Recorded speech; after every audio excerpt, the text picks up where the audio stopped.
Welcome back to Cruise Tips 101 with Jen Svade. Today, we're going a little deeper into packing essentials and preparing for your cruise with trip insurance, making the absolute most of your vacation by booking excursions early and using your cruise line's app to stay organized while you're on board. Oh, and stick around because I've got a free checklist that you can download to make packing a breeze. Just comment below if you'd like a copy and I'll send it right to you. Let's talk about smart packing beyond clothes and swimwear.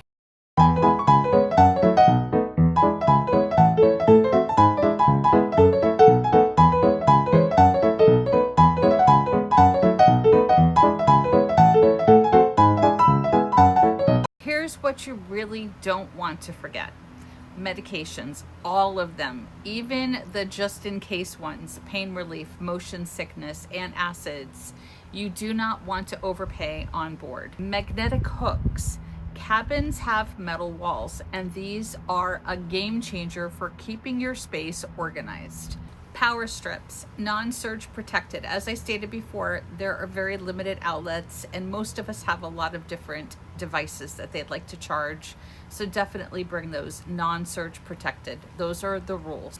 Ziploc bags for your swimsuits and snacks to take off the ship, and a small first aid kit. Blister pads, band-aids, seasickness remedies, those. I always pack a Ziploc bag full of different medications just in case. Biofreeze, after a long day of excursions and walking, joints might feel a little sore. You might need some Biofreeze. Antacids, because you never know, certain foods are going to affect you. In addition, Pepto-Bismol, allergies, maybe a little Benadryl, different things, Tylenol, Advil, headache medicine. You want to feel your best, and you don't want to have to overpay for any of these products on board the ship. So ladies, make sure you pack your sanitary things. For older ladies, if you're incontinent, make sure you pack enough of those. Let me tell you a funny story. My sister and I went on an 8-day cruise, and she did not pack enough of those, and they do not sell incontinence products on the ship. She was stuck, and yeah, it wasn't fun.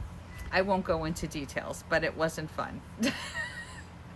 Those things you definitely want to make sure you bring enough of. You can even pack an insulated water bottle that you can refill. There's always water on board the ship, so you can always refill those. Insulated water bottle is great to have. Even an insulated coffee cup. You have a lid and you can go fill up your coffee and get that in the morning and not have to worry about spilling it in the elevator and slipping and falling on your butt. Nobody wants that. Don't forget your sunscreen. It's imperative that you protect your skin when you're in the Caribbean or any of the islands. You want to make sure you have your sunscreen and sunglasses and hat. Of course, you want to stay stylish, but make sure you have a hat that has a little string on it, because when you're up on deck and you're trying to be beautiful with your hat, the worst thing that could happen is wind takes it and it blows it right off the ship and into the ocean, which you don't want to do that either. You don't want to pollute the ocean. How do you feel about that? While we're on the topic of your packing essentials, there are several things that are definitely no-nos when it comes to ships. They do not allow any flammable items whatsoever. No candles, no hot plates, no coffee makers, nothing like an incense burner. Don't bring anything that could potentially start a fire. They will confiscate it at the port. In addition, no weapons of any kind, of course. I mean, that's a given, but sometimes people need to know this. You can't bring your little pocket knife. No. 4 inches or larger, no. They will not allow that on the ship. You cannot wear camouflage in some islands in the Caribbean. As much as I love camouflage, I have a camo jacket, I've got camo sweats, I've got camo leggings, I have camo shirts. Camouflage is not allowed in Barbados, in several other little islands. Be careful when you pack your favorite camo outfit, because those are not allowed and actually are against the law in some Caribbean islands, which is crazy, but it is the law. In addition to that, no homemade foods, and no alcohol. Don't even try to sneak it on. I know a lot of people will attempt to sneak on the alcohol in bottles or in the mouthwash. If you get caught, they will confiscate it. You don't want any reason to get on board the ship and have them confiscating your things or putting you on a list. You don't want to be on the list. Don't be on the naughty list. And each adult of 21 or older can bring on a bottle of wine. 750 milliliters is allowed per adult, one bottle per adult in a cabin. Also bring on a 12-pack of soda, sealed beverages in cans. They don't really like anything screw top because people could mess with the screw tops, unscrew it, put something else in it, and then screw it back. If you got 4 in a cabin, you can bring in 4 12-packs of soda or sealed beverages.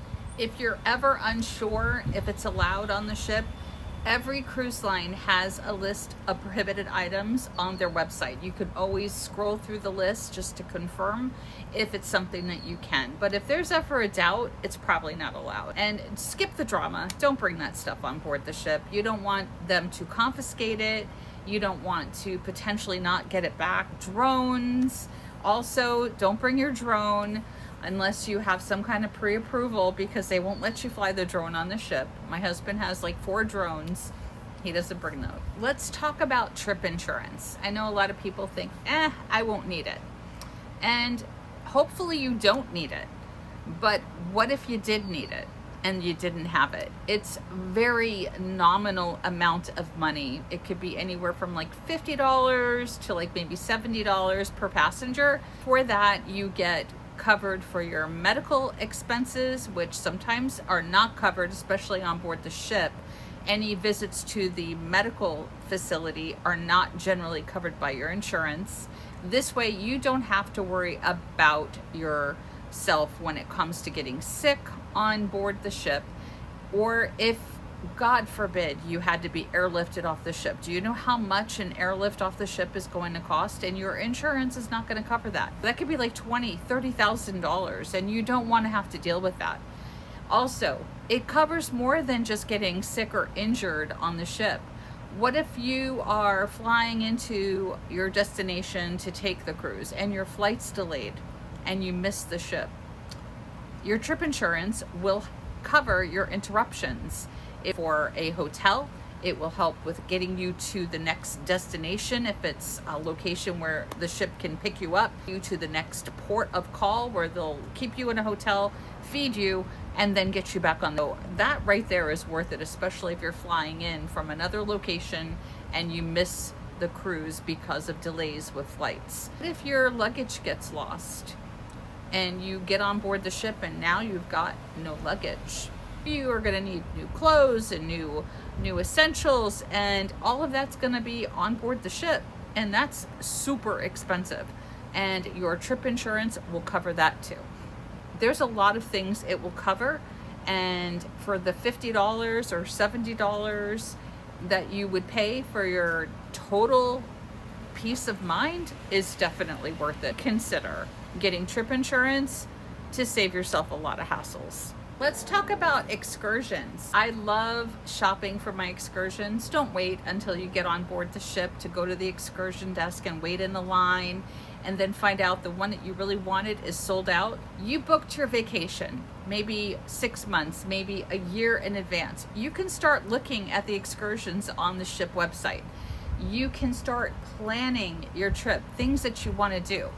Book them early. You can get a refund if you change your mind, but book them early, secure your spot, and don't wait until you get on the ship. The popular ones are going to sell out, and then you're going to be disappointed. The benefit of booking with the ship itself is if there's any issues while you're at the excursion where you don't make it back to the ship on time, the ship will wait for you if you booked it through the cruise line. You can save money, this is an option, and book through a third party like Viator or TripAdvisor, or even go on your own and just explore the island.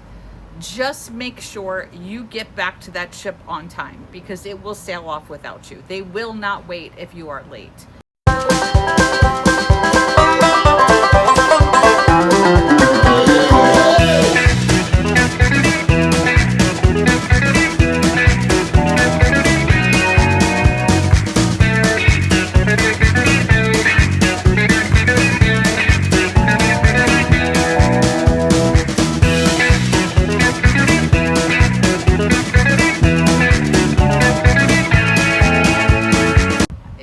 almost like a peace of mind. Again, just book with the cruise line. That's what we do. We always usually book with the cruise line. Unless we're going to be someplace like when we go to Scotland and Ireland, we're going to be in certain areas for 12, 13 hours a day. Plenty of time to be able to get off the ship, explore, and get back on time. You do not want to be late. Don't be late getting back on the ship. That's not going to be fun, watching your ship sail off without you on it and now you're stuck. Definitely get back on time. Let's talk about the apps on board the ship. Every one of the cruise lines has an app. Download the app way before your cruise. You want to get that on your phone because you don't want to be on the ship out to sea when you realize you don't have the app, because now you don't have internet. Internet is not free on the ships. There is no free Wi-Fi on a ship. Is only for their onboard app. And unless you pay for a separate internet package, which can be anywhere from like 25 to 35 a day, depending on what you want, whether you just want texting, if you want to be able to go live, you want to be able to make videos, you want to be able to call home, those all cost money. If you download the app, you can use the app and you connect to the Wi-Fi on the app.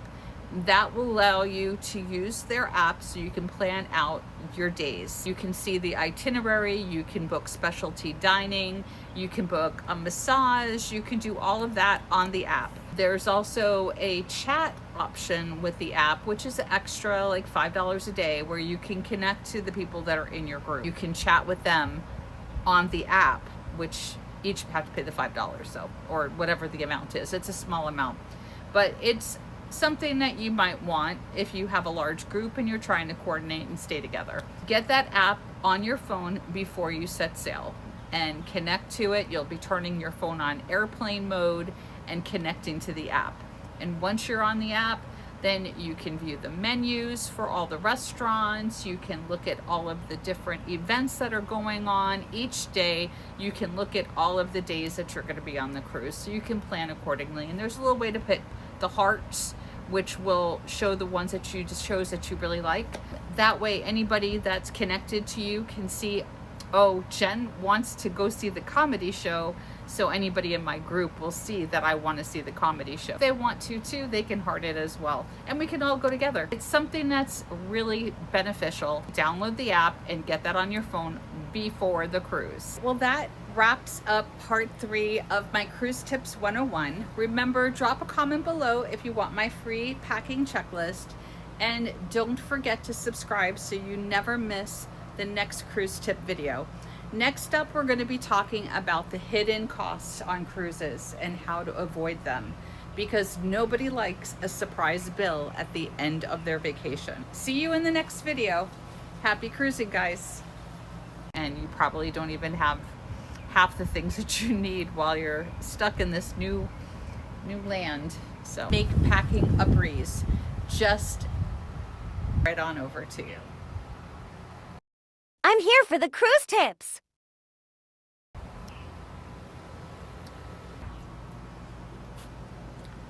Nobody likes hidden costs. Nobody likes getting a bill at the end of the cruise. Nobody likes that. No. Who wants to get an extra bill at the end? What's this extra bill? Nobody likes that. No. Packing list. Packing list. My checklist. Get my checklist. Subscribe to get my checklist.